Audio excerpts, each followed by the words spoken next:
आज हम लोग हिस्ट्री टेकिंग के बारे में पढ़ेंगे। तो हिस्ट्री टेकिंग एक बहुत इंपॉर्टेंट आर्ट है जिसको अगर हम लोगों ने हिस्ट्री को अगर अच्छे से पूछ लिए तो कौन सा चीज डायग्नोसिस करना है, कौन सा चीज उसका प्रेडिक्ट करना है कि ये इसका डिसऑर्डर हो सकता है या डिजीज हो सकता है, वो हम लोग को जानना जरूरी है। ठीक है, तो पहला चीज हम लोग कहा जाते हैं कि जनरल हिस्ट्री टेकिंग में कि हिस्ट्री टेकिंग मतलब क्या होता है। It is an information gathering process from the patient guided by an educated and active mind. अगर पेशेंट कॉन्शियस है, एडुकेटेड है, उसके एक्टिव माइंड से अगर हम लोग कोई भी इंफॉर्मेशन ले रहे उसको बोलते हैं history taking. Next, there are 5 route of medical diagnosis. 5 तरीके से हम लोग डायग्नोसिस कर सकते हैं एक पेशेंट को। 4 है history history history and the physical examination. कितना इंपॉर्टेंट है, कार्डियोलॉजिस्ट बता रहा है कि 4 इंपॉर्टेंट एस्पेक्ट फॉर डायग्नोसिस है history and last is physical examination. अगर अच्छे से हिस्ट्री लोगे तो तुम डायग्नोसिस अच्छे से कर पाओगे। Failure to take history can lead to the missing vision और लाइफ थ्रेटनिंग कंडीशन। मान के चलो किसी का वोमिटिंग हो रहा था या हेडेक हो रहा था, हेडेक के साथ एसोसिएटेड वोमिटिंग है कि नहीं है। अगर वोमिटिंग तुमने नहीं पूछा तो हो सकता है उसको तुम्हारा जो इंट्राक्रैनियल प्रेशर है उसको राइज की वजह से उसका डेथ भी हो सकता है। तो कितना इंपॉर्टेंट है हिस्ट्री टेकिंग वो मैं बता रहा हूँ। ठीक है, जनरल अप्रोच में पहले पेशेंट को बोलना है कि इंट्रोड्यूस योरसेल्फ। पहला तुम कौन हो, है ना। मान के चलो तुम ऑप्टोमेट्रिस्ट हो, तुम पहले को खुद से बोल सकते हो मैं प्राइमरी आई केयर प्रोफेशनल, ऐसे करके तुम बोल सकते हो। Understand patient mental status. Patient बहुत ज्यादा फ्रस्ट्रेट हो तुम्हारे पास आए, तुम उसको बहुत गुस्से में कुछ भी चीज पूछोगे तो नहीं होगा। उसका मेंटल स्टेटस के साथ साथ उसको तुमको तुम्हारा जो वॉइस है, जो टोन है, उसको तुम्हें एडजस्ट करना पड़ेगा। Be a good listener. जब पेशेंट बोल रहा है पहले सुनो अच्छे से पेशेंट क्या बोल रहा है, उसके जो वर्ड है उस चीज को तुम कैच करने की कोशिश करो। Simple clear and direct question होना चाहिए। आपने क्या खाया था, ठीक है ठीक है, ऐसे वेग क्वेश्चन मत करो। तुम डायरेक्टली पूछ सकते हो उसको कि आपने रात को डिनर में क्या खाया था। ठीक है, तो डायरेक्ट एंड क्लियर क्वेश्चन होना चाहिए। अच्छा, हेडेक हो रहा है तो कब से हेडेक हो रहा है, कौन सा पोर्शन में आपका हेडेक हो रहा है, शाम को हेडेक हो रहा है ज्यादा कि ये मॉर्निंग टाइम पे हेडेक हो रहा है ज्यादा। तो सिंपल क्लियर कट क्वेश्चन होना चाहिए। ठीक है, नेक्स्ट है तुम्हारा पेशेंट डेमोग्राफी डाटा। नेम तो हमें पता है, और मेडिकल रिकॉर्ड, ये दोनों चीज हम लोग रिकॉर्डिंग मतलब कोई भी डाटा है उसको रिकॉर्ड रखने के लिए करते हैं। ये जानना जरूरी है कि मान के चलो प्रेस वाइपिया है ना, तो उसमें कितना नियर करेक्शन हम लोग देंगे। बच्चा है, बच्चे में हम लोग कितना रिफ्रैक्टिव एरर होने के बाद कितना हम लोग करेक्शन देंगे, ये जानना जरूरी है। जेंडर जैसे फीमेल में ज्यादा तुम्हारा जैसे ग्लूकोमा का चांसेस हो जाता है आफ्टर 40, तो वही चीज जेंडर के हिसाब से भी वैरी करेगा। जो ऑक्यूपेशन, अगर कोई मान के चलो डस्टी वेदर में काम कर रहा है उसको हम लोग कॉन्टैक्ट लेंस देंगे, उसको कॉन्टैक्ट लेंस नहीं देंगे हम लोग। एड्रेस इसलिए इंपॉर्टेंट है कि वो पेशेंट कितना दूर से आए हैं, तो आप कितना फ्रीक्वेंट उसको फॉलो अप कर सकते हो, उस चीज के लिए हमें एड्रेस जरूरी है। नेक्स्ट है चीफ कंप्लेंट। हमें जब भी लिखना है द पेशेंट ओन वर्ड्स पे लिखना है। जब भी हमें लिखना है पेशेंट ओन वर्ड, मतलब ब्लड विजन, पेशेंट ने बोला ब्लड विजन लिखना है। हाँ, तो उसके बाद डबल विजन बोला डबल विजन लिखना है। आई पेन तो eye pain, headache, burning, watering sensation, inflammation तो स्वेलिंग वगैरह हो गया कि flashes and floater. First positive लेना है। मान के चलो किसी का तुम्हारा रेडनेस है तो पहले लिख दो कंप्लेन ऑफ रेडनेस। पेशेंट खुद आके बोला लाल हो जा रहा है आई, कंप्लेन ऑफ रेडनेस लिख दिया, पॉजिटिव रेस्पॉन्स लिख दिया। आप पूछो एसोसिएटेड विद डिस्चार्ज है कि नहीं है, अगर नहीं है तो लिखो कॉमा देके नॉट एसोसिएटेड विद डिस्चार्ज। तो पहले पॉजिटिव ले लो, उसके बाद नेगेटिव ले लेना। ठीक है, उसके बाद history of the patient illness, इस चीज को लेना जरूरी है। कैसे लेंगे हम लोग, उसका फॉर्मूला है लॉप्सिया जैसे बोलते हैं। कैसे, एल फॉर लोकेशन, मतलब कौन सा पोर्शन में, मतलब मान के चलो ब्लडिंग ऑफ विजन है, कौन सा आई में, राइट में कि लेफ्ट में। ऑनसेट मतलब कब से हुआ है, 3-4 महीना 4 कब से हो रहा है वो चीज। फ्रीक्वेंसी मतलब हमेशा हो रहा है ब्लडिंग ऑफ विजन की इवनिंग टाइम पे थोड़ा सा ज्यादा होता है ब्लडिंग ऑफ विजन। उसका टाइप्स, जो तुम्हारा ब्लडिंग ऑफ, जैसे ये टाइप्स मतलब पास के लिए हो रहा है ब्लडिंग ऑफ विजन की डिस्टेंस के लिए हो रहा है। यस, मतलब सेल्फ ट्रीटमेंट, आपने खुद से खुद कोई ट्रीटमेंट किया, मतलब कोई मेडिसिन डाले हो, कोई चश्मे का ग्लासेस पहने हो, ये सारा चीज हमें देखना है सेल्फ ट्रीटमेंट में। E for effectivity of the treatment, अगर आपने कोई मेडिसिन या कुछ भी चीज लगाया है उसका इफेक्टिविटी कैसा आया था। और ए फॉर एसोसिएटेड कॉम्प्लेन, मतलब कोई जो कॉम्प्लेन उसके साथ साथ ब्राइडिंग ऑफ विजन के साथ साथ, जैसे मान के चलो हेडेक है कि आई स्ट्रेन, आई पेन, ऐसा कुछ है कि नहीं है उसको, तो ये लॉप्सिया याद रखने से तुम्हें पता चल जाएगा। कभी भी कैसे भी हिस्ट्री, कैसे किसी भी चीज को पूछोगे पता चलेगा। ऐसे रेडनेस, पर्सन बोल रहा है रेडनेस, कौन सा आई में रेड है, राइट या लेफ्ट लिख दिया। उसका कब से हुआ है रेड, है ना, तो सिंस 3 days। फ्रीक्वेंसी, हमेशा रेड होता है कि आफ्टर बाथिंग रेड होता है, तो लिख सकते हो कि complaint of redness after bathing since 3-4 days। Types, हाँ, तो उसमें कौन सा पूरा का आई डिफ्यूज ये होता है कि एक पर्टिकुलर पोर्शन में तुम्हारा रेडनेस होता है, वो भी लिख सकते हो डिफ्यूज की sectoral. Self treatment, previously used, मान के चलो मॉक्सिफ्लॉक्सासिन ड्रॉप, हाँ, तो उसमें क्या होता, हेडेक इज गेटिंग रिड्यूस्ड, तो समझ में आ जाएगा कि वो इन्फेक्शन की वजह से वो चीज हो रहा था करके। तो इस तरीके से हम लोगों को हिस्ट्री लेना है जब भी प्रेजेंट इलनेस के बारे में पूछ रहे हैं। नेक्स्ट हम लोग आ जाते हैं कि पास्ट मेडिकल हिस्ट्री में हिस्ट्री ऑफ एनी ऑकुलर और हेड ट्रॉमा पूछना है, क्योंकि आई में कोई चोट लगा होगा तो फिर क्या हो सकता है, आई का विजन जा सकता है। हेड में चोट लगने की वजह से भी उसका विजुअल फील्ड में लॉस हो सकता है, कॉन्ट्रास्ट सेंसिटिविटी, कलर विजन में लॉस हो सकता है। हिस्ट्री ऑफ एनी सर्जरी, अगर कोई सर्जरी हुआ था आई में या तो हेड में, तो फिर उस चीज के लिए हमें पूछना जरूरी है। एनी सिस्टमिक डिजीज, जैसे कि डायबिटीज, उसके साथ साथ हाइपरटेंशन, थायराइड, ये मेजर 3 कॉज है जिसके वजह से तुम्हारा पूरा मतलब पूरा जो आई में उसमें मल्टीपल चेंजेस, जैसे डायबिटिक के लिए डायबिटिक रेटिनोपैथी आता है, थायराइड के लिए थायराइड आई डिजीज, है ना, उसके साथ साथ तुम्हारा हाइपरटेंशन के हाइपरटेंसिव रेटिनोपैथी, हाँ, तो ये सारा चीज जाना जरूरी है हमें। तो if any then ask the recent investigation date, अगर पेशेंट ने बोला डायबिटीज है मुझे, तो लास्ट कब आपने चेक कराया था, आपका वैल्यू कितना आया था, उसका वैल्यू का भी तुम्हें मेंशन करना जरूरी है कि पेशेंट का जो डायबिटीज है अंडर कंट्रोल है कि नहीं है, उस चीज को जरूरी है। जैसे कि कैटरेक्ट सर्जरी से पहले किसी का अगर कार्डियक प्रॉब्लम है, उसको हम लोग बोलते हैं कि कुछ दिन के लिए एटलीस्ट कार्डियक का जो मेडिसिन है उसको थोड़ा सा आपने कार्डियक जो स्पेशलिस्ट है उनसे जाके कंसल्ट करके थोड़ा सा उसको कम करने की कोशिश करेंगे, नहीं तो उसमें सर्जरी में थोड़ा सा ज्यादा ब्लड लॉसेस का ज्यादा चांसेस होता है। तो ये सारा चीज हमें जानना जरूरी है और उसका जो कंडीशन है उसको हमें ट्रीट करने का जरूरी है। जैसे करंट ट्रीटमेंट के लिए पेशेंट को पूछ सकते हैं एनी ग्लासेस, पेशेंट चश्मा पहन रहा है कि नहीं पहन रहा है। अभी चश्मा में हम लोग पूछ रहे हैं पेशेंट चश्मा पहनता है कि नहीं पहनता है, बोलता है चश्मा पहनता हूँ। हाउ ओल्ड, मतलब पेशेंट कितना दिन से वो चश्मा जो पहन रहा है, तो फिर उसमें पता चल जाएगा पेशेंट अपना आई को लेके कितना अवेयर है ना। अगर मान के चलो कोई 4 साल पुराना चश्मा भी पहन रहा है तो फिर समझ में आ जाएगा तुमको कि पेशेंट फ्रीक्वेंटली डॉक्टर को नहीं दिखाता है। How many years having this glasses, मतलब जो चश्मा है कितना साल से चश्मा पहन रहा है मान के चलो। एनी मेडिकेशन, कोई ड्रॉप वगैरह यूज कर रहे हैं लोकल और systemic, patient must be listed और ऑन द केसेस, जैसे आईज और नेम, जैसे मान के चलो सिप्रोफ्लॉक्सासिन यूज कर रहे हैं, सिप्रोफ्लॉक्सासिन का नेम लिख के कौन सा ड्रॉप में कितना ड्यूरेशन, जैसे मान के चलो 2 बार यूज कर रहे तो बीडीटी पर 3 बार यूज कर रहे तो टीआईडी, मान के चलो 4 बार यूज कर रहे तो क्यूआईडी हम लोग लिख सकते हैं, ठीक है।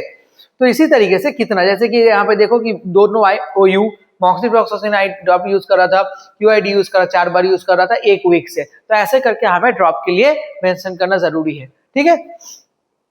फिर मान के आ जाते हैं हम लोग medication and ocular side effect. OD मतलब ऑन्स अ डे, समझ में आ जाएगा। बीडी मतलब ट्वाइस अ डे। टीडीएस मतलब तुम्हारा थ्राइस 3 टाइम्स अ डे। क्यूडीएस मतलब 4 टाइम्स अ डे। ओएम मतलब on in the morning at night, ठीक है, और दूसरा नहीं। PRN मतलब when required। SOS मतलब if necessary। स्टैट मतलब immediately, मतलब अभी तुरंत के तुरंत मेडिसिन खा लेना है। जैसे कि कोई मेडिसिन उसका ऑकुलर इफेक्ट कैसा होता है, एंटी ट्यूबरकुलोसिस जो ड्रग होता है उसका ऑकुलर इफेक्ट होता है ऑप्टिक न्यूराइटिस। एंटी मलेरिया जो ड्रग होता है उसका कॉर्नियल ओपेसिटी या रेटिनोपैथी होता है। रेटिनॉइड जो ड्रग होता है उसका corneal opacity, blepharoconjunctivitis, blood vision and transient refractive changes हो सकता है। एंटी एपिलेप्टिक जो ड्रग होता है उसका blurring of vision, bilateral myopia, visual field abnormalities, acute angle closure glaucoma हो सकता है। एंटी डिप्रेशन जो ड्रग होता है उसका ब्लेफारोस्पैज्म होता है। डेफेरोक्सीमाइन जो ड्रग होता है उसका लेंस ओपेसिटी होता है। इसी हिसाब से हम लोग देख रहे हैं अभी फैमिली एंड आई हिस्ट्री जाना जरूरी है, जैसे कि ग्लूकोमा, स्क्वींट, ये सब क्या करता है, जो फैमिली में पहले जैसे होता है उसके वजह से भी उसका बच्चे में उसका होने का चांसेस हो जाता है। डिस्ट्रोफी हेरिडिटी के लिए जैसे ग्लूकोमा, मैकुलर डिजेनरेशन, रेटिना में टियर, एम्ब्लायोपिया, स्ट्रैबिस्मस, ये लोगों का क्या होता है, जो भी जेनेटिक कॉज के वजह से उसमें बच्चे में भी देखने के लिए मिलता है, ठीक है।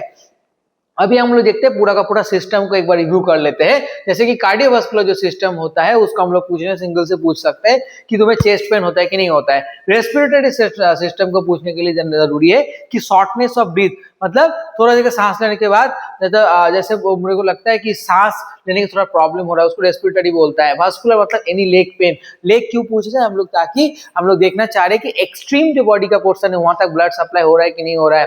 गैस्ट्रोइंटेस्टाइनल के लिए वोमिटिंग, डायरिया, कॉन्स्टिपेशन वगैरह हो रहा है कि नहीं। हेड, आई, ईयर, नोज, थ्रोट के लिए कोई विजन चेंजेस है कि नहीं, ये सुनने में कोई प्रॉब्लम है कि नहीं है, कान में कोई पेन है कि नहीं है, गले में कोई प्रॉब्लम हो रहा है कि नहीं, हेडेक से कि नहीं है।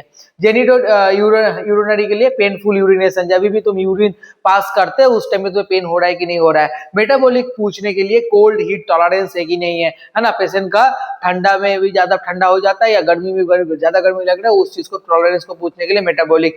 न्यूरोसाइकेट्रिक के लिए डिजीनेस, इमोशनल डिस्टर्बेंस होता है कि नहीं पूछ रहे हैं, है ना। डर्माटोलॉजी के लिए पूरा बॉडी में कहीं पे रैशेस और इचिंग वगैरह है कि नहीं उसको पूछ रहे हो। मस्कुलर स्केलेटन के लिए बैक और जॉइंट पेन है कि नहीं है, कमर में पेन होता है, बैक में पेन होता है कि नहीं। हेमाटोलॉजिकल के लिए कहीं पे कोई भी पोर्शन से ब्लीडिंग हो रहा है कि नहीं उसको पूछना है। इम्यूनोलॉजिकल के लिए फूड और एनवायरमेंटल एलर्जिक रिएक्शन है कि नहीं है। देखो ये जो 12 क्वेश्चन है, ये 12 क्वेश्चन याद रख लो, क्योंकि इस 12 क्वेश्चन तुम अगर किसी पेशेंट को पूछोगे उसको पूरा बॉडी में कोई भी जगह में कोई प्रॉब्लम है कि नहीं है उसको तुम पूरा रिव्यू कर सकते हो, ठीक है।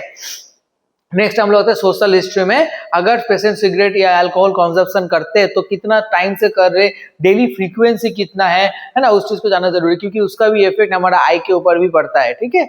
नेक्स्ट हम लोग आ जाते हैं ड्रग्स एलर्जी, जैसे use of the fluorescent angiography, atropine. ये मेनली 2 ड्रग है जो हम लोग ऑकुलर में केस में यूज करते हैं, जिसका मेन तुम्हारा एलर्जी रहता है। तो अगर एलर्जी है तो फिर लिखो इस प्रेजेंस ऑफ दिस एलर्जी करके, अगर नहीं है तो फिर लिख सकते हो नॉट अवेयर ऑफ एनी, ठीक है।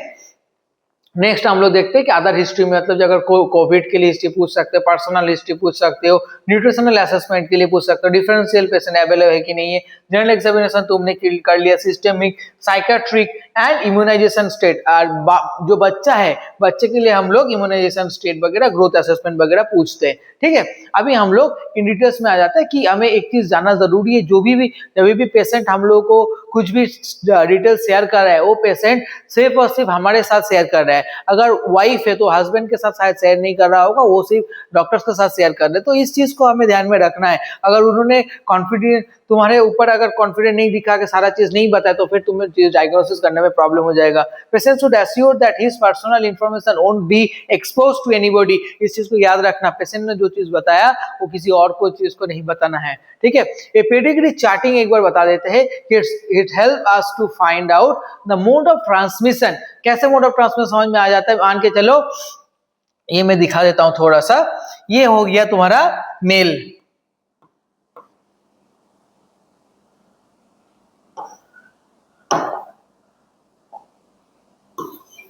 ऐसा होता है मेल, ये होता है फीमेल, ठीक है। ये मेल और फीमेल शादी होने के बाद 5 बच्चा हो रहा है। पहला बच्चा जो था वो मेल था, फर्स्ट चाइल्ड। ये सेकेंड चाइल्ड फीमेल था, थर्ड चाइल्ड फीमेल था, फोर्थ चाइल्ड देखो ब्लैक हो गया। ब्लैक हो गया मतलब जैसे अफेक्टेड पर्सन, है ना। और लास्ट वाला जो चाइल्ड है वो भी क्या हो गया, मेल हो गया। फोर्थ, ये फिफ्थ। तो इस चीज को याद रखो, मेल के लिए बॉक्स बनाते हैं, फीमेल के लिए सर्किल बनाते हैं, मैरिज के लिए ऐसा बनाते हैं हम लोग। उसके बाद डेथ अगर हो गया तो किसी को हम लोग काट देते हैं, इधर मेल का डेथ हो गया तो ऐसे काट देंगे, फीमेल का डेथ हो गया तो ऐसे काट देंगे। अफेक्टेड पर्सन के लिए पूरा का पूरा बॉक्स को रखते हैं। प्रेजेंटिंग पर्सन मान के चलो ये हमारे पास आए हैं, ठीक है, तो इसको प्रेजेंटिंग पर्सन के लिए मार्क कर देते हैं। उसके साथ साथ कॉन्सेक्यूटिव मैरिज अगर हुआ, नॉर्मल मैरिज मतलब ऐसा, और कॉन्सेक्यूटिव मैरिज मतलब कोई चाचा के साथ शादी किया या तो कोई मामा के साथ शादी किया, तो उसको क्या करेंगे हम लोग, इस तरीके से शादी, इस तरीके से हम लोग लिखेंगे। एबॉर्शन अगर किसी का हो गया, मान के चलो पहला बच्चा जो है वो एबॉर्शन हुआ था, तो हम लोग ट्रायंगल के हिसाब से लिखेंगे। नंबर ऑफ मेल्स हम लोग लिख सकते हैं 3, नंबर ऑफ फीमेल लिख सकते हैं 2। तो इसी चीज से हम लोग पेडिग्री चार्टिंग करते हैं। तो पेडिग्री चार्टिंग हम लोग करना जरूरी है, क्योंकि हेरिडिटरी जो होता है डिजीज होता है उसको ट्रेंड को समझने के लिए, है ना। इसमें हम लोग देख रहे हैं पेडिग्री सिंबल, ये पूरा का पूरा सिंबल जानने की जरूरत है नहीं इतना। जैसे ये वाला हम करके देखते हैं, ठीक है। यहाँ पे कहाँ पे करेंगे, चलो ऊपर से करना स्टार्ट करते हैं। ये हो गया था मेल फीमेल, शादी किया, शादी करने के बाद एक क्या हुआ, मेल हुआ और एक फीमेल हुआ, ठीक है। ये मेल का किसी के साथ शादी हुआ, डेफिनेटली फीमेल के साथ हुआ, फिर जाके क्या हुआ, फिर जाके एक मेल एक फीमेल आ रहा है, एक मेल आया और एक फीमेल आया, फिर इसके साथ शादी हुआ और इसके साथ भी शादी हुआ और इस यहाँ, ठीक है, शादी हुआ। फिर इसमें क्या हो जा रहा था, इसके बाद एक फीमेल आ रहा था और एक मेल आया, ठीक है। और इसमें भी क्या हो रहा था, दो मेल आ रहा था, समझ रहे। तो इसी तरीके से हमें पेडिग्री चार्टिंग बनाना है, ठीक है। नेक्स्ट हम लोग आ जाते हैं बर्थ हिस्ट्री इन चिल्ड्रेन के लिए। हम लोग पूछना है कि पेशेंट इन्फॉर्मर कौन है, पेरेंट बता रहा है, पेरेंट मतलब पापा बता रहा है कि मम्मी बता रहा है। नेक्स्ट है उसका प्रीनेटल, प्रीनेटल मतलब बिफोर बर्थ, पेरीनेटल मतलब ड्यूरिंग बर्थ, पोस्ट नेटल मतलब आफ्टर बर्थ, ठीक है। तो प्री टर्म है हुआ है कि बच्चा की नहीं हुआ है, फुल टर्म है कि नहीं, ठीक है, जेस्टेशनल एज कितना था, कितना वीक के बाद पेशेंट का डिलीवरी हुआ है, जो पेशेंट का हिस्ट्री था उस हिसाब से पेशेंट का नॉर्मल डिलीवरी हुआ था कि फॉरसेप की सीजरियन डिलीवरी हो, तो वो पूछना जरूरी है। बर्थ वेट बच्चे का कितना था, तो उसके साथ साथ क्राई मतलब जन्म के तुरंत साथ साथ में बच्चा रोया था कि नहीं हुआ था, है ना। इंक्यूबेशन पीरियड मतलब कोई बच्चा आईसीयू में था तो कितना दिन के लिए था, कॉन्जैग्यूनिटी मैरिज था क्या वो, मेडिकेशन यूज्ड बाय चिल्ड्रन और मदर, ठीक है। बच्चा जब पेट में था उस टाइम पे क्या हो रहा था, मम्मी कोई मेडिसिन यूज कर रहे थे कि नहीं, क्योंकि उसका भी साइड इफेक्ट बच्चे में हो सकता है। बच्चे में कोई सीजर्स वगैरह मतलब जो फिट्स बोलते हैं ना, वो चीज है कि नहीं है, अगर है तो उसका जो मेडिसिन वगैरह कोई चल रहा था कि नहीं चल रहा था, कोई डेवलपमेंटल डिसऑर्डर है कि नहीं, उसके साथ साथ वैक्सीनेशन, है ना, पेशेंट मेडिसिन कोई प्रॉपरली वैक्सीनेशन लिया है कि नहीं लिया है। ये बर्थ हिस्ट्री हो गया है बच्चे में, ठीक है। नेक्स्ट हम लोग आ जाते हैं एक जो स्क्वींट का बच्चा होता है, स्क्वींट के लिए हम लोग कैसे कैसे पूछेंगे, किसी का आई टेढ़ा है उसके लिए हिस्ट्री क्या पूछेंगे कि कब से हुआ है, ठीक है, age of onset, direction of the deviation मतलब वो ईसो डेविएशन है कि एक्सो डेविएशन है, उस चीज को पूछेंगे। कौन सा आई में, एक आई राइट आई में टेढ़ा लग रहा है कि लेफ्ट में, कि कभी कभी दोनों आई में टेढ़ा लग रहा है, डबल विजन होता है कि नहीं है। मोड ऑफ ऑनसेट मतलब सडनली हो गया कि धीरे धीरे स्क्वींट बढ़ रहा है। टाइप्स ऑफ डेविएशन मतलब कांस्टेंट या इंटरमीडिएट मतलब हमेशा स्क्विंट रहता है कि शाम के टाइम पे जरा स्क्विंट लग रहा है, ठीक है। फोटोफोबिया उसके साथ साथ फोटोफोबिया की नहीं है। एस्थेनोपिया उसके साथ हेडेक वगैरह नहीं होता है कि होता है कि नहीं होता है। प्रायर ट्रीटमेंट मतलब पहले स्क्विंट सर्जरी, ग्लासेस की एम्ब्लाइपिया थेरेपी कुछ यूज हुआ था कि नहीं हुआ था। फैमिली में किसी का स्क्विंट है कि नहीं है, उसके साथ साथ मेडिकल हिस्ट्री, मेडिकल हिस्ट्री इसीलिए जाना जरूरी है स्क्विंट किस लिए, क्योंकि उसका जो डेवलपमेंटल डिले होता है बच्चे लोगों को, तो डेवलपमेंटल डिले केसेस में स्क्विंट का जो चांसेस होता है बहुत ज्यादा हो जाता है। History taking in retinopathy of prematurity हमें पूछना जरूरी है कि प्री टर्म बच्चा है कि नहीं है, फुल टर्म है कि नहीं, एनआईसीयू में था तो कितना दिन के लिए था, बर्थ वेट कितना था, एनी अदर सिस्टमिक कंडीशन है कि नहीं है। ये चीज आरओपी बच्चे के लिए पूछना जरूरी है, उसी के हिसाब से आरओपी का स्क्रीनिंग जनरली होता है, ठीक है। कैटरैक्ट एंड ग्लोकोमा के लिए, कैटरैक्ट के लिए हम पूछ सकते हैं कि ब्लडिंग ऑफ विजन प्रोग्रेसिव है कि स्टेशनरी है।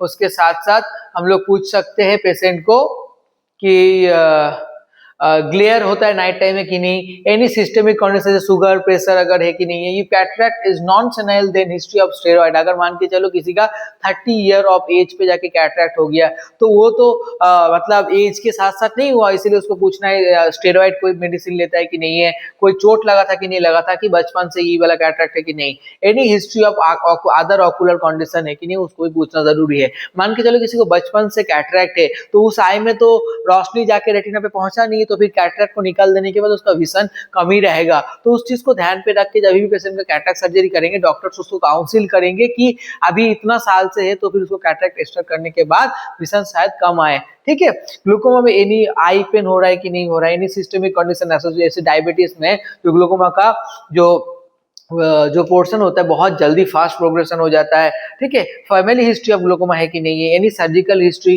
पहले कभी मेडिसिन वगैरह कोई ग्लूकोमा के यूज कर रहे थे नहीं कर रहे थे, अगर मेडिसिन यूज कर रहे थे तो लास्ट कब मेडिसिन दिया था, क्योंकि उसका इफेक्ट भी रह जाएगा। जो हम लोग इंट्राकुलर जब प्रेशर चेक करेंगे तो वो जो लास्ट मेडिसिन यूज किया था तो उस मेडिसिन का टाइम भी जाना जरूरी है, क्योंकि उसका इफेक्ट रह सकता है। तब तो फिर हम लोग का जो इंट्राकुलर प्रेशर होगा, अप्रोप्रिएट इंट्राकुलर प्रेशर मेजर करने में थोड़ा सा प्रॉब्लम होगा। लास्ट इन्वेस्टिगेशन अगर उन्होंने ओसीटी या एचबीएफ कराया था तो लास्ट कब कराया था तो उसका डॉक्यूमेंटेशन हमें जानना जरूरी है, ठीक है। नेक्स्ट हम लोग आ जाते हैं एम्ब्लियोपिया में। एम्ब्लियोपिया लिए हम लोग पूछ सकते हैं पेशेंट इस कंडीशन के लिए अवेयर है कि नहीं है, कौन सा आई में एम्ब्लियोपिया, राइट लेफ्ट की बोथ आई में, पेशेंट को कब से ये वाला प्रॉब्लम हुआ है, बर्थ हिस्ट्री डेफिनेटली पूछना जरूरी है ताकि हम लोग पता कर सकते हैं डेवलपमेंटल डिले की वजह से हुआ है कि नहीं। Any treatment modalities, history of glasses, history of contact lens, history of patching therapy, अगर कोई उसके साथ साथ किसी का आई में टेढ़ा है, टेढ़ा कब से, वो भी चीज पूछना जरूरी है। अगर कोई चोट, कोई आंख में चोट लगा था, चोट की वजह से एम्ब्लियोपिया हुआ है कि नहीं हुआ है उसको जानना भी जरूरी है। अगर मान के चलो किसी का आई पे चोट लगने के बाद उसका विजन कम हो गया तो ये हो सकता है उसका ऑप्टिक न्यूराइटिस हुआ होगा, उसके वजह से ये प्रॉब्लम हुआ है, ठीक है। यही सारा चीज हम लोग पूछेंगे। बाइनोकुलर विजन में जब पूछते हैं उसके लिए हम लोग चिप कंप्लेंट पूछ सकते हैं, इंटरमीडिएट ब्लाइंडिंग ऑफ विजन है कि नहीं है डिस्टेंस और नियर के लिए, इंटरमीडिएट डिप्लोपिया है कि नहीं, एस्थेनोपिया मतलब आई पेन, हेडेक, उसके साथ साथ आई स्ट्रेन, फोकसिंग इश्यू, सबको एस्थेनोपिक सिम्टम्स बोलते हैं। सीआईएसएस क्वेश्चनरीज मतलब हम लोग को जो कन्वर्जेंस इनसफिशिएंसी क्वेश्चनरीज है उसको हम लोग डिटेल्स में फिल करेंगे। नंबर ऑफ आवर नियर और कंप्यूटर यूज, फोन वगैरह कितना देर यूज कर रही है, पास का चीज कितना देर के लिए देखता है। जनरल हेल्थ स्टेटस हम लोग पूछ सकते हैं, प्रीवियसली कभी मतलब उसने थेरेपी लिया था तो उसका कॉम्प्लायंस कैसा था उसके बारे में पूछ सकते हैं। सिस्टेमेटिक एंड ऑकुलर ट्रीटमेंट, कोई मेडिसिन ले रहा है जैसे कि anti seizures medicine, anti depressive medicine, इसका भी क्या होता है, हमारा जो आई का मसल है तो सिलियरी मसल से उसके ऊपर इफेक्ट आता है तो उसके वजह से भी उसका बाइनोकुलर विजन डिसऑर्डर होता है, हो सकता है, ठीक है। हिस्ट्री ऑफ ऑकुलर और हेड ट्रॉमा, अगर आई में इंजुरी लगा था उसकी वजह से क्या होगा, उसका आई का मसल में इफेक्ट होगा, ठीक है। ये बाइनोकुलर विजन डिसऑर्डर के हम लोग पूछेंगे। जो सेरेब्रल विजुअल इंपेयरमेंट है उसके लिए हम लोग क्या पूछ सकते हैं पेशेंट का नेम, एज, सेक्स, ये सब तो अकोम्पनीड बाय किसके साथ आया, आई कांटेक्ट गुड है कि पुअर है, फिक्सिंग एंड फॉलोइंग प्रेजेंट है कि नहीं है, difficulty in कॉपिंग from road present है कि नहीं है, बिहेवियरल इशू मतलब हाइपर एक्टिव बच्चा है कि नहीं है, न्यूट्रिशनल स्टेटस में पूछ सकते हैं प्रॉपर्ली उसका न्यूट्रिशन चल रहा है कि नहीं चल रहा है। यहाँ पे पेडिग्री चार्टिंग हम लोग को बनाना है। उसके साथ मदर, जो मम्मी था उसका एज ड्यूरिंग प्रेगनेंसी कितना था, मदर को डायबिटीज, हाइपरटेंशन और थायराइड कुछ मेडिसिन ले रहे थे कि नहीं, सीजर्स और हार्ट प्रॉब्लम की और कोई मेडिसिन लेता है कि नहीं, अगर मेडिकल हिस्ट्री में उसका एमआरआई, ईईजी, ईआरजी, वीपी अगर कोई भी रिपोर्ट अवेलेबल है तो उसका डॉक्यूमेंटेशन लिखना जरूरी है। उसके साथ साथ डेवलपमेंटल माइलस्टोन भी नोट करना जरूरी है, जैसे सोशल स्माइल कब आया था, neck holding, rolling, crawling, sitting, standing, walking, speech, कब उसका कौन सा मंथ पे ये सारा डेवलपमेंट हुआ था, उस हिसाब से हमें पता चलेगा कि पेशेंट का, बच्चे का डेवलपमेंटल डिले है कि नहीं है, ठीक है। इस तरह हिस्ट्री देखनी जरूरी है। जो कॉन्टैक्ट लेंस का जो पेशेंट होता है, कॉन्टैक्ट लेंस के लिए हमें पूछना जरूरी है कौन सा टाइप ऑफ कॉन्टैक्ट लेंस पहनते हैं, सॉफ्ट और हार्ड, उसका मटेरियल कौन सा है, जैसे कि सिलिकॉन की silicone hydrogel, reason for use contact lens क्यों पहनते हो, कॉस्मेटिक पर्पस के लिए पहनते हैं कि डॉक्टर ने प्रेस्क्राइब किया ड्यू टू हाई रिफ्रैक्टिव, उसको जानना जरूरी है। यूजेज मतलब कैसे यूज करते हैं, स्लीपिंग विद कॉन्टैक्ट लेंस, अगर कॉन्टैक्ट लेंस पहन के पेशेंट सोता है कि नहीं सोता है, यूजिंग कोई सॉल्यूशन, कौन सा जो सॉल्यूशन यूज करते हैं उसको भी जानना जरूरी है। उसके साथ साथ क्लीनिंग रिजिमेंट मतलब जो सॉल्यूशन है वो प्रॉपर्ली क्लीन कर रहा है कि नहीं कर रहा है, उसका मेथड, लेंस केस लास्ट है, जो लेंस का जो केस होता है वो लास्ट कब चेंज किया था, उन्होंने लास्ट कब क्लीन किया था उसको जानना जरूरी है। यानी कॉन्टैक्ट लेंस इंड्यूस कॉम्प्लिकेशन, अगर कॉन्टैक्ट लेंस पहनने के बाद रेड हुआ था कि ऐसा कुछ हुआ था उसको भी जानना जरूरी है, ठीक है। देखो कॉन्टैक्ट लेंस ये है, कॉन्टैक्ट लेंस अगर कॉम्प्लिकेशन, ये सारा चीज कॉम्प्लिकेशन हो सकता है कॉन्टैक्ट लेंस अगर प्रॉपर्ली यूज नहीं करेंगे तो, ठीक है। History taking in case of low vision, low vision के लिए हम लोग पूछ सकते हैं कि start with the soft turn always, जब पेशेंट लो विजन के लिए तुम्हारे पास आते हैं तो हमेशा याद रखने की कहीं भी उसका विजन और इंप्रूव नहीं हो रहा है तो सॉफ्ट टर्न पे स्टार्ट करना है। Observe properly mobility, psychology of the patient, जब पेशेंट तुम्हारे पास आ रहा है, एंट्री कर रहा है, उसी टाइम पे तुम्हें पेशेंट का एक्सेस करना जरूरी है, पेशेंट किस तरीके से आ रहा है। Don't Hari in any procedure, कोई भी प्रोसीजर, पेशेंट पढ़ नहीं रहा है बहुत जल्दी है, तुम बोल रहे हो कि पढ़ो पढ़ो बोल के, ऐसा नहीं होगा। पेशेंट का कोई भी प्रोसीजर में हरी नहीं करना, पेशेंट को बहुत स्लोली देखना है। It is not patient first, visit, patient knows his condition, इस चीज को समझो, पेशेंट उसका कंडीशन के बारे में पता है उसको, फिर भी तुम्हें उस चीज को एक्सप्लेन करना जरूरी है। Make them feel comfortable, then only you can understand their desire of the patient. इस चीज को समझो, पेशेंट को जब तुम कंफर्टेबल फील करोगे तभी पेशेंट तुम्हें बताएगा कि उसको विजन का कौन सा चीज, कौन सा पोर्शन में जरूरी है। तो पेशेंट, ये जो लो विजन पेशेंट होता है जनरली वो 5 स्टेज पे रहता है, उसको हम लोग डैड बा से भी याद रख सकते हैं। डैड बा से कैसे, DADBA, डी मतलब डिनाइल, अगर तुम्हारे साथ कभी भी कुछ भी खराब चीज हुआ तो पहला स्टेज में क्या हो जाएगा, तुम डिनाइल में रह जाओगे, मतलब मेरे साथ हो ही नहीं सकता। पहले सेकंड चीज तो तुम्हें बहुत गुस्सा आएगा, थर्ड में तुम डिप्रेशन में चले। तुम कोई भी अगर कबीर सिंह का मूवी देखा होगा तो तुम लोगों ने यही सारा चीज देखा होगा। पहला, कबीर सिंह को भरोसा ही नहीं होता है कि उसका जो गर्लफ्रेंड है उसका प्रीति का शादी हो जाता है। सेकंड क्या होता है, गुस्सा आता है उसका, है ना, इसीलिए उसको घर पे जाके वो बहुत ज्यादा प्रॉब्लम करता है। थर्ड क्या हो जाता है, वो दारू वारू पीना स्टार्ट कर देता है तो बहुत ज्यादा डिप्रेशन में चला जाता है। फोर्थ स्टेज पे क्या होता है, बार्गेनिंग करना स्टार्ट कर, बार्गेनिंग मतलब हाँ तो फिर मेरे साथ ये हो सकता है। जब वहां पे पापा उसको बोलता है कि it's not the like memories which hurt us, like it's the flashback which follows, ऐसे करके उनको डायलॉग बोलते हैं। तो बार्गेनिंग स्टेज पे जहाँ पे वो दूसरा घर पे जाके रुक जाता है ना। और लास्ट स्टेज आता है एक्सेप्टेंस, जहाँ पे वो एक्सेप्ट कर लेते हैं कि अभी तो प्रीति नहीं मिल सकता है, ठीक है। तो ये चीज को देखना जरूरी है। तो ये पेशेंट कौन सा स्टेज पे है, पेशेंट कौन सा स्टेज पे, उसी हिसाब से पेशेंट का जो भी लो विजन डिवाइस का हम लोग ट्रायल करेंगे उसको डिपेंड करके करेंगे। ये लो विजन हिस्ट्री का रह गया, ठीक है। अच्छा, ये था तुम्हारा लो विजन असेसमेंट का था, ठीक है। Start with soft tone, encourage patient, ठीक है। आज तो फिर हम लोगों ने ये डिफरेंट और मतलब बेसिकली इन ऑप्थेल्मोलॉजिकल प्रैक्टिस में हम लोग कौन सा जैसे कि कैटरैक्ट में कैसा करेंगे, ग्लूकोमा में कौन सा हिस्ट्री पूछेंगे, रेटिनोपैथी ऑफ प्रीमैच्योरिटी में, सेरेब्रल विजुअल इंपेयरमेंट पे, कॉन्टैक्ट लेंस पे, स्क्विंट पे, एम्ब्लियोपिया पे, डिफरेंट केसेस में हमने बताया कौन सा पर्टिकुलर हिस्ट्री पूछेंगे। मिलते हैं हम लोग नेक्स्ट वीडियो में। Thank you all.